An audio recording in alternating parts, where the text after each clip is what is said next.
नमस्कार सगळ्यांना. श्री स्वामी समर्थ. श्री स्वामी समर्थ. जय जय स्वामी समर्थ. श्री स्वामी समर्थ. जय जय स्वामी समर्थ. मैत्रिणींनो, आज कोजागिरी पौर्णिमा.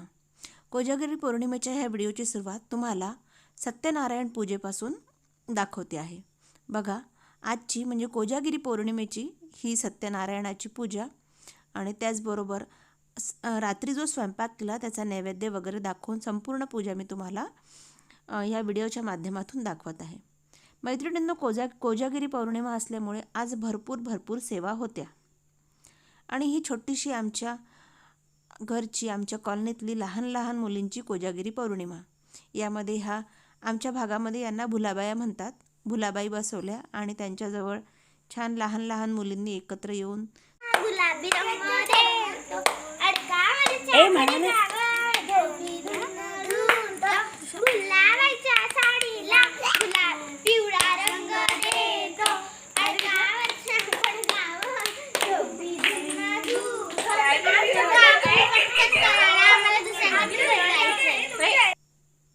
आणि इकडे सुरू आहे संध्याकाळच्या रात्रीच्या स्वयंपाकाची तयारी. आज संध्याकाळी म्हणजे रात्री कोजागिरी पौर्णिमेसाठी गच्चीवरच स्वयंपाक करण्याचा बेत ठरला होता. आमच्या भागामध्ये म्हणजे आपल्या विदर्भामध्ये प्रसिद्ध असा बिट्ट्यांचा कार्यक्रम ठरलेला होता आणि ह्या बिट्ट्या म्हणजे बरेच जणींना माहिती असेल, ह्या बिट्ट्या वाफवून तळून घ्याव्या लागतात आणि हे इथे कढईमध्ये, मातीच्या कढईमध्ये छान मस्तपैकी दूध आटत आहे कोजागिरी पौर्णिमेचं. आम्ही गच्चीवरच स्वयंपाक केला या दिवशी. उद्देश एकच की जास्तीत जास्त चंद्राच्या प्रकाशामध्ये, आपल्या चंद्राच्या सहवासामध्ये आपल्याला राहता येईल. आणि हे गच्चीवरून ज्या ठिकाणी कार्यक्रम होता तुम्हाला आता दाखवला त्या ठिकाणचं दृश्य आहे हे. समर्थाला आवाज द्यावा लागला त्यामुळे तिथून असा त्यांचा व्हिडिओ घेतला. तिकडे त्यांची कोजागिरी पौर्णिमा सुरू होती आणि इकडे आपल्या गच्चीवर स्वयंपाक सुरू होता. त्याचप्रमाणे दूध आटवणं सुरू होतं. म्हटलं जेवढं ते दूध आटेल रात्री तेवढाच त्या आटवण्यातून, दूध आटवण्यामध्ये पण आपल्याला त्यामध्ये चंद्राचा प्रकाश, चंद्र भगवान शलाका रूपामध्ये आपला आशीर्वाद त्या दुधामध्ये परावर्तित करतील आणि त्याचमुळे जास्तीत जास्त वेळ चंद्राच्या सान्निध्यात आपल्याला राहता येईल. हा एकमेव उद्देश. मैत्रिणींनो, आपल्या हिंदू धर्मशास्त्रामध्ये आपल्याला हे वेगवेगळे सणवार, व्रत वैकल्य दिलेले आहेत, पण यामागे प्रत्येक व्रतामागे, प्रत्येक सणामागे शास्त्रीय कारण आहे. आता कोजागिरी पौर्णिमेला चंद्राच्या सान्निध्यामध्ये आपल्याला सांगितलेलं आहे दूध आटवायचं, चंद्राचं आपण पूजन करायचं. याचं कारण असं आहे की पूर्ण वर्षभराच्या जेवढ्याही 12 पौर्णिमा आहे त्या 12 पौर्णिमेपैकीही कोजागिरी पौर्णिमेलाच चंद्र आणि पृथ्वी यांच्यातील अंतर सगळ्यात कमी झालेलं असतं आणि यामुळे चंद्राचा जो प्रकाश येतो हा प्रकाश आपल्याला औषधी गुणधर्मयुक्त असतो. त्यामुळे आपल्या हिंदू धर्मसंस्कृतीमध्ये देवाच्या माध्यमातून का होईना आपल्याला एक शास्त्रीय गोष्टी सांगितलेल्या आहेत. अशा ह्या बाफळ्या असतात बघा, याचे असे गोळे करून याची काप करून तळून घ्याव्या लागतात आणि त्या छान वरणामध्ये किंवा आमच्या भागामध्ये मिरची भाजी करतात. त्या मिरची भाजीसोबत या बाफळ्या खूप छान, खूप चविष्ट आणि रुचकर लागतात. आणि चुलीवर केलेला स्वयंपाक तर मग काही पाहण्याचं कामच नाही. चुलीवरच्या स्वयंपाकाला एक वेगळीच चव असते. म्हटलं नेहमी गॅसवर आपण स्वयंपाक करतो, यात आज काहीतरी वेगळं म्हणून गच्चीवर स्वयंपाक केला. आणि या स्वयंपाकामध्ये मी एकटीच नाही पण माझ्या घरच्यांची सुद्धा मला खूप मदत होते आणि सोबत आईवडील सुद्धा होते माझे. आज या कार्यक्रमासाठी आईबाबांना सुद्धा बोलवलेलं होतं जेवायला. म्हटलं चला त्यानिमित्ताने आपण सगळेजण कोजागिरी पौर्णिमेला एकत्र येऊ आणि एकत्र सगळेजण असले की जागरण करायलाही मग कठीण वाटत नाही. मजा येऊन आली का?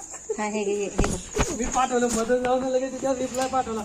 लवकर सजी सुरुवात केली म्हणे. बाबा अरे म्हणलं जेवणाचा कार्यक्रम हां, तर तुम्हाला मगाशी सांगितल्याप्रमाणे हे अशा प्रकारे हे काप कापून घ्यायचे असतात. आधी हे काप वाफवून घेतलेले आहे. कोणी उकडूनसुद्धा घेतात, पण आजकाल आता नवीन पद्धत निघाली वाफवून घ्यायची. वाफवून घेतल्यामुळे अ, तळताना तेल कमी लागतं. असो, एक ही थोडक्यात सांगायची गोष्ट झाली. आमच्या भागामध्ये हा पदार्थ खूप प्रसिद्ध आहे. आणि मगाचा आपला विषय हे बघा, हे अशा प्रकारची याला बिट्ट्या म्हणतात आणि ह्या तळून घ्यायच्या असतात. तर मगाचा आपला विषय की प्रत्येक सणांना आपला शास्त्रीय महत्त्व आहे, वैज्ञानिक, त्यामागे वैज्ञानिक दृष्टिकोनसुद्धा आपल्या पूर्वजांनी खूप छान सांगितलेला आहे. सांगितलेला म्हणजे वैज्ञानिकदृष्ट्या आपले सण समारंभ सगळे आपण साजरे करतो.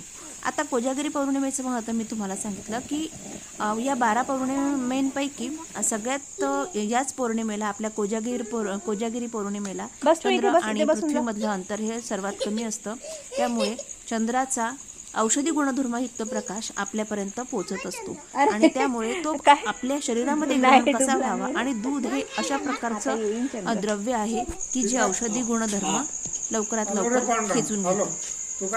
तुम्हाला कदाचित माझ्या सासरकडच्या मंडळींची ओळख झालीच होती आधीच्या व्हिडिओमध्ये. हे माझे वडील आहेत. आम्ही शेजारीच राहतो. माझे वडील माझ्या शेजारी म्हणजे जवळच राहतात आणि बाकी सगळ्यांना तर तुम्ही ओळखताच. या व्हिडिओच्या माध्यमातून तुम्हाला 1-2 नवीन मेंबर्सची ओळख झालेली असेल.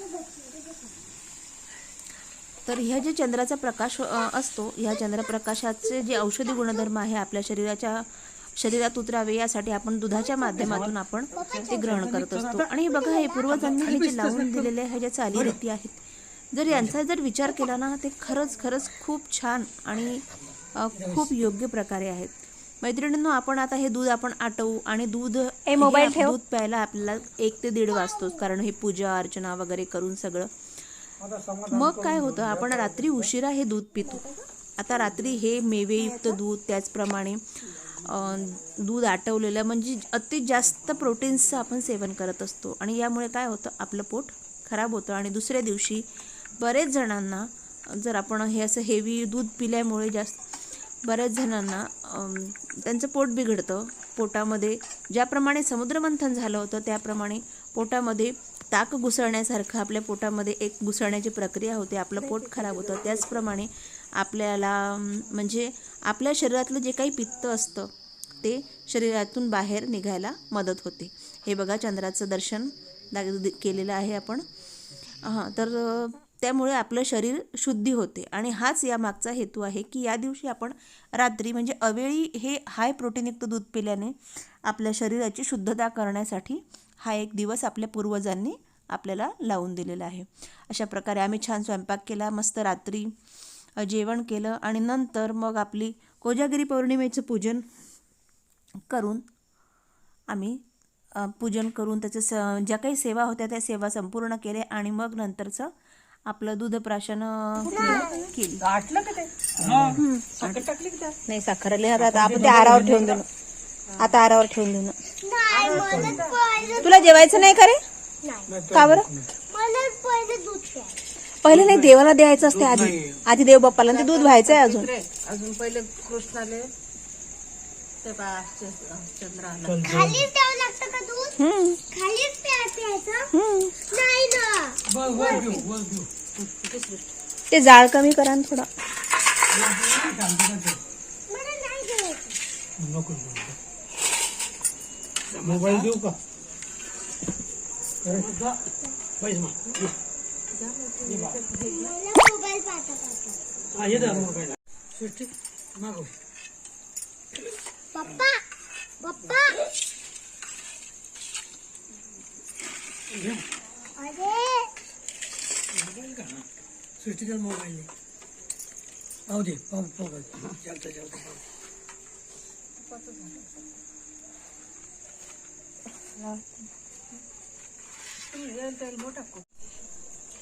अशा प्रकारे आमची साधी सोपी आणि छोटीशी कोजागिरी पौर्णिमा आम्ही घरच्या घरी साजरी केली. घरच्या घरीच स्वयंपाक केला, जेवण केलं आणि नंतर पूजन वगैरे केलं. आता जेवणाच्या वेळेस जेवण झाल्यानंतर हा व्हिडिओचा शेवट करते, कारण आणि त्यामुळे तुम्हाला पुढचं जे पूजन आहे ते पूजन दाखवू शकले नाही, कारण पूजन करायला फक्त मी एकटीच जागी राहिली होती. बाकी सगळे आणि आई होती जागी. बाकी सगळे आपापल्या कामाला म्हणजे झोपायला चालले गेले, कोणी अभ्यासाला गेलं आणि मला एकटीलाच पूजन करावं लागलं. त्यामुळे पुढचं काही व्हिडिओचं शूट करता आलं नाही. हे बघा अशा प्रकारे पूजेची मांडणी वगैरे करून ठेवलेली होती आणि बरोबर 11:15ला थोडंसं आधी पूजन करून, नॉर्मल जे पूजन आहे ते पूजन करून नंतर मी आपली जी काही संपूर्ण कोजागिरी पौर्णिमेची सेवा होती ती सेवा संपूर्ण केली.